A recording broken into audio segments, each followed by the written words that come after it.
Today we'll be covering Denzel Mims, wide receiver, Baylor.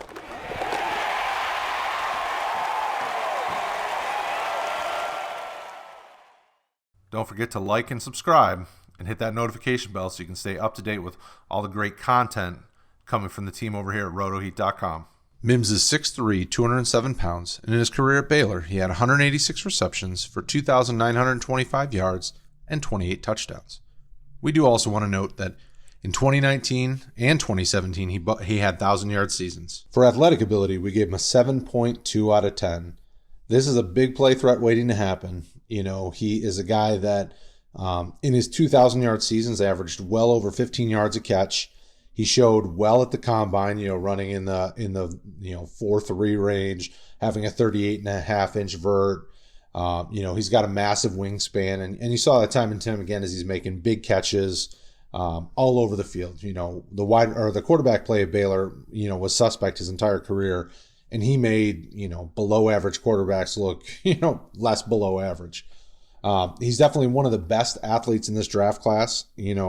Unfortunately, with some of the bigger names, that may not make a big difference for him until you get to, the wide receiver 5 range and back. That athleticism will really put him over the top for some drafters. For toughness, we gave him a 7.2 out of 10 as well. He's definitely grown a lot in this area. When I think of toughness, it's more than just physical toughness. It's leadership. It's the toughness to be able to get through adversity, especially with a situation like him being at a school like Baylor. He's going to be facing above average competition some weeks, and some weeks it's not. And, you saw him continue to grow and develop his game. He was a guy that when the chips were down, the team looked to him. Quarterbacks looked to them when they needed, tough contested catches, tough yards. I mean, it was an amazing run for Mims at Baylor, and he really showed his toughness in a lot of ways. For hands, we gave him a 7.1 out of 10. You saw him, plucking is probably the best way to say it, but you saw him plucking a lot of balls out of DB's hands. The catch was contested. There was a tough catch that he had to make, and he'd make it. There were plenty of times where you saw him at or near the sideline having to make kind of diving catches and go out and extend his long arms and get the ball, and he did it time and time again when needed. This kid's got tough, strong hands. He definitely, like I said before, he made average quarterbacks or below average quarterbacks look not so below average, and his hands are a really big part of his game.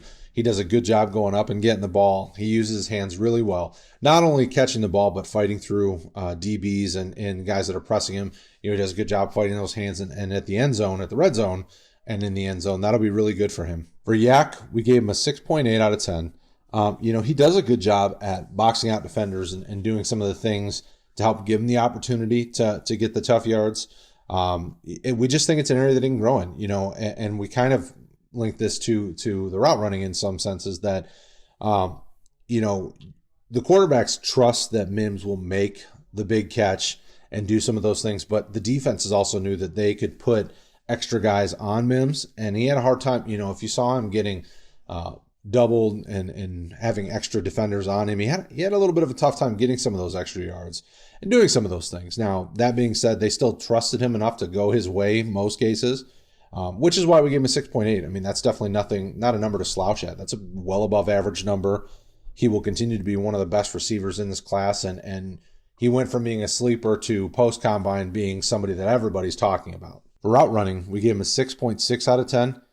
He's definitely solid, but not spectacular. He shows the ability to break off routes and beat the press coverage like he needs to. He just needs to grow.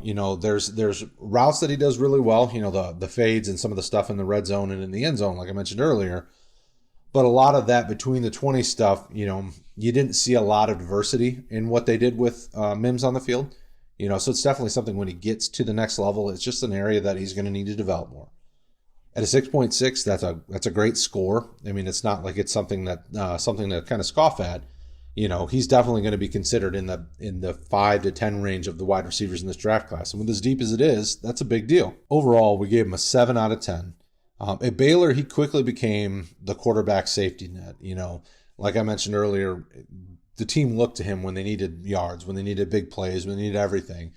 And At the next level, I could easily see him sliding in and being, kind of one of those go-to receivers as time goes on, as he develops his route tree and some of those things.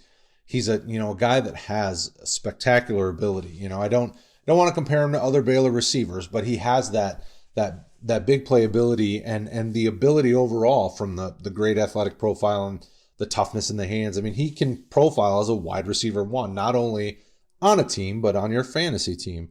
This is definitely a guy that going into the combine and the early part of this draft season, kind of under the radar.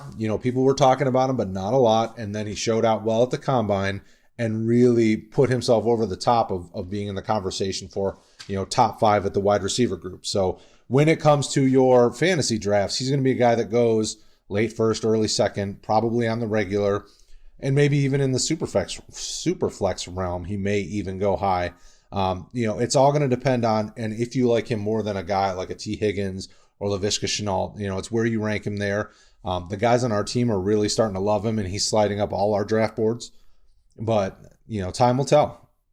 Make sure you let us know in the comments below what you think about Mims, and don't forget to tell us who you want us to rate and review as we continue to pump out 2020 rookie content. Also, right there, playlist. Hit it. Watch the videos. Do it. You want to. Do it.